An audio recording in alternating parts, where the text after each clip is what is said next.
छान आहे.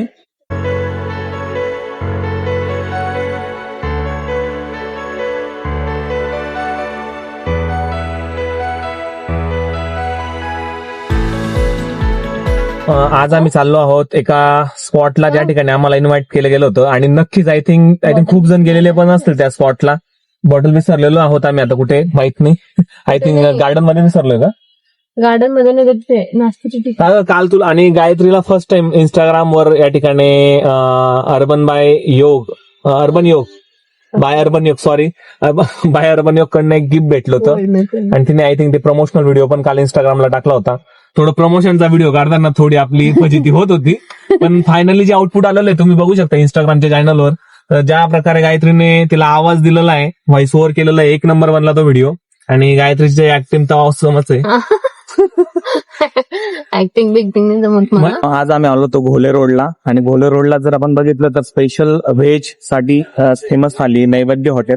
तर नैवेद्य थाली यासाठी फेमस आहे फक्त आणि फक्त व्हेज. म्हणजे लोकांना व्हेज जेवणाची इच्छा असते किंवा व्हेज जेवणाची खूप आवड आहे, त्यासाठी त्यांना एक नवीन पर्वणी म्हणजे पुण्यामधलं नैवेद्य हॉटेल. आणि हॉटेल तुम्हाला या ठिकाणून घोले रोड, तर घोले रोडवर जात असताना तुम्हाला बरोबर राईट साईडला दिसेल. जर तुम्ही इकडे डेक्कन एरियाकडे जात असताना तर तुम्हाला ते भेटेल लेफ्ट साईडला. तर तुम्हाला या ठिकाणी मागच्या साईडला जे नैवेद्य पूर्णपणे स्पेस आहे मागच्या साईडला. मल्लू आणि गायत्री ऑलरेडी इंटरेस्टेड आहेत, ते ऑलरेडी मध्ये जाण्यासाठी उत्सुक आहेत. ओनरने ऑलरेडी इन्व्हिटेशन दिलं होतं आणि ते जस्ट आय थिंक काही कारणास्तव बाहेर आहे, परंतु त्यांनी फोन केला स्पेशल. तर त्यासाठी मी त्यांचं नक्कीच मी आभार मानू इच्छितो.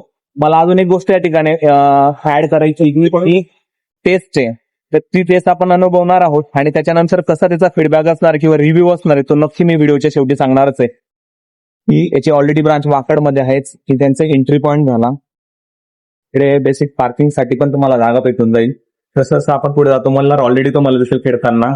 मलुताई इकडे ऑलरेडी खेळताना दिसेल. मलू बायकर त्या ठिकाणी हे गेट आहे नैवेद्य हॉटेलचं आणि स्पेशल थालीसाठी फेमस आहे मित्रांनो. आता जस्ट आपण रिसेप्शनिस्टला जाऊ, त्या ठिकाणी विचारू की एक्झॅक्ट आजचे मेनू काय आहे.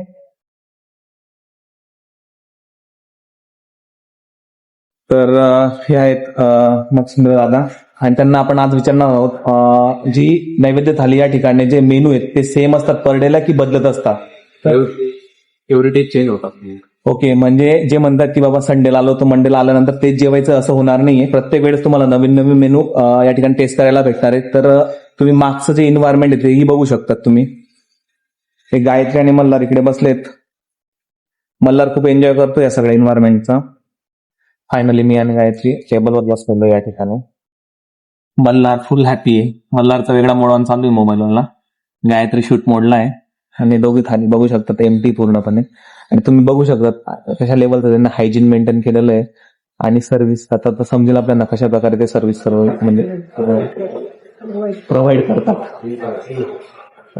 आता आम्ही त्या मच्छिंद्राशी बोललो आहे, बघू पुढची स्टेप काय त्यांची. गायत्री शूटची पूर्णपणे कोणत्या अँगलने शूट होईल ते दाखवण्याचा पूर्ण प्रयत्न करते ती.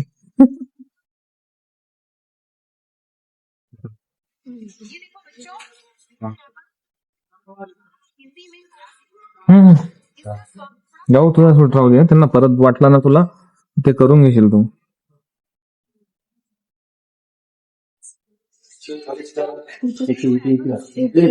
ऊस थाली मी फोकस करू सगळं. मग ताट आल्यानंतर मेनूवाले म्हणजे सर्व करणारे लोकांनी गर्दी केली होती, ते पण सिक्वेन्स पद्धतीने. तिथे त्यांचा सिस्टमॅटिकपणा शो होत होता आणि वाव नाईस पद्धतीने ते सर्व करत होते. सगळं काही प्रॉपर वेने त्यांचं फिक्स होतं आणि त्यांच्यावर लक्ष ठेवण्यासाठी त्यांचा मॅनेजरही होता. म्हणजे एक हॉटेल चालवण्यासाठी एक डिसिप्लिन मेंटेन करावं लागतं, हायजीन मेंटेन करावं लागतं आणि ती क्वालिटी मेंटेन करता करता सगळे जे त्या ठिकाणी वेटर्स असतात त्यांनाही मेंटेन करून ठेवावं लागतं. त्यांनाही ट्रेनिंग दिलेली असते, तेव्हा वेळेस हे सगळं काही स्ट्रक्चर पॅटर्न सगळं फिक्स होत असतं मित्रांनो. गायत्री शूट करते, गायत्री कसं फील होते तुम्ही? म्हणते गायत्री खूप दिवसानंतर आम्ही शूट नंतर आलेलो होतो, कारण की जस्ट गावाहून आल्यानंतर पुण्याला आलो आणि पुण्यानंतर हा आय थिंक फर्स्ट शूट असेल पहिला एक्सपिरियन्स आहे आमचा हा. मल्हार काय कसं लिओ करतो? मला थाली बघून प्रेमात पडलं. ऑलरेडी पापड उचलून खायला लागलेला आहे. हा, मल्हार रेडी त्या गोष्टीसाठी. म्हणून तुम्हाला या सासवा जावं असेल तर पटकन या. सॅटर्डे संडे असेल, Monday to Friday odd day असेल तरी सुद्धा तुम्ही या थालीचा आस्वाद घेऊ शकता. ते पण पर डेला वेगवेगळ्या प्रकारचे मेनू असतील. फायनली आमची थाली रेडी झालेली. थाली मधले मेनूही बघू शकतात. गायत्री रेडी झालेली. मल्लू दादाला तर काही पाहिजे नाही जेवणाची, त्याला ओढच नाहीये. का मल्लू दादा जेवणाची ओढ नाही का? कशी वाटली तुला थाली? छान आहे, हा छान आहे, टेस्टी आहे. टेस्टी आहे. मल्लू दादा बसलेला आमच्या खाण्यासाठी आणि आम्ही आता जस्ट त्यांनी पूर्ण थाली सर्व केल्यानंतर ते मेनू बघून तोंडाला पाणी सुटलेलं आहे आणि आता आम्ही पूर्ण खाण्यावर कॉन्सन्ट्रेशन करणार आहे. तुम्ही छास पण बघू शकताय. राईसलाही ऑसम डेकोरेट केलेलं आहे. खिचडी जी आपल्या खानदेशमध्ये फेवरेट असते ती त्यांनी सर्व केलेलं आहे आणि हायजीन मेंटेन केलेलं आहे. ते अतिशय ऑसम आहे. हायजीन आणि सर्व करण्याची जी मेथड असते ते पाहूनच या ठिकाणी कस्टमर अट्रॅक्ट होत असतात आणि ही जी एक गोष्ट आहे जी नैवेद्यामधले बेस्ट असेल. तर थालीमध्ये सर्व करायला स्टार्ट झालेले ते जसं थालीमध्ये आयटम येतो ना तसं तसं म्हणजे माणसांना कंट्रोल होत नाही. काही तुम्ही पदार्थ बघू शकता थालीमधले एक एक पदार्थ ऍड होत जाते.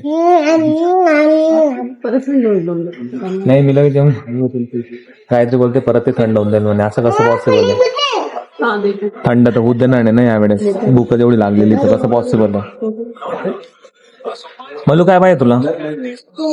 बोलली मल्हारला फक्त पोळी पाहिजे. इतके सगळे आयटम सगळे सोडून दिलेले मल्हारने, फक्त पोळी पाहिजे. बाकीच्या गोष्टींमध्ये इंटरेस्ट अजिबात नाहीये. थाली ऑसम होती. थालीची क्वालिटी असेल, हायजीन क्वालिटी असेल किंवा सर्व करण्याची मेथड असेल खूप छान होतं. हे हॉटेलचं एन्व्हायरमेंट ऑसम होतं. आम्हाला सर्व काही आवडलं आणि त्यानंतर आपण महत्वाचा क्वेश्चन विचारू मच्छिंद्र दादांना की ही हॉटेलमध्ये एक्झॅक्ट मेन ब्रांच कुठे आहे? हे सर संभाजीनगरला मेन ब्रँच आहे, सिडकोला एक आहे आणि वाळूजला एक आणि पुण्यामध्ये पुणे गोले रोडला एक आहे आणि एक वाकडला आहे. आणि तुम्हाला ज्या ब्रांचेस आहेत त्या ठिकाणी सेम क्वालिटी भेटेल, सेम सगळ्या गोष्टी भेटणार आहेत. दादांनी जी माहिती दिली त्याबद्दल नक्कीच आम्ही तुमचे धन्यवाद आहे. नाही तुम्ही आम्हाला ज्या प्रकारे सगळ्या गोष्टी सर्व करणं असेल किंवा सगळ्या गोष्टी ज्या सांगितल्या त्याबद्दल नक्कीच धन्यवाद. तर नक्कीच आम्हाला ही थाली आवडलेली, तुम्हाला आवडत असेल तर नक्कीच व्हिजिट करा. तर भेटूया आपण पुढच्या व्हिडिओमध्ये. गाऊ आपण नैवेद्य थाली या ठिकाणी आलो होतो, तर तुला ज्यांनी इन्व्हाइट केलं होतं ओनर तर नाही भेटले आपल्याला, पण तुला थाली असेल किंवा एन्व्हायरमेंट असेल किंवा हायजीन असेल कसं फील वाटतं तुला? बेसिकली सगळंच खूप छान होतं. त्यांचं स्टाफ खूप छान होता, सगळे हेल्पफुल होते, सगळ्यांनी प्रॉपर सर्व्हिस दिली, त्यांचं जेवण टेस्टी आहे, सगळं छान. म्हणजे आम्हाला पण आधी वाटत होतं नैवेद्य थालीविषयी या सगळ्यांनी वेळ काढून भेट द्यायला. हा म्हणजे टेस्ट ऑसम होती आणि पदार्थांची जी व्हरायटी प्रत्येक दिवशी वेगवेगळी राहते. म्हणून असं नाही की सोमवारी आलं म्हणजे मंगळवारी येण्याची गरज नाही. तर ऑसम आहे खाली. म्हणजे फायनली आपल्याला आता ज्या रिव्ह्यू होता आपल्याला भेटलेलाच आहे गावात गायत्रीकडनं. गायत्री सध्या खाली आहे. ह्या गाडीचं जे स्टिकर दिलं का? हा महत्वाचा पॉईंट, पार्किंगची व्यवस्था त्यांनी प्रॉपर केलेली आहे. म्हणजे या ठिकाणी आपण जर त्यांना जस्ट इथे वाटत असेल आपल्याला पार्किंगची व्यवस्था नसेल असं वाटत असेल आपल्याला, परंतु या ठिकाणी इकडे गार्ड्स असतात आणि ते आपल्या गाड्यांची की घेऊन जातात, ते प्रॉपर वेने ऍडजस्ट करतात.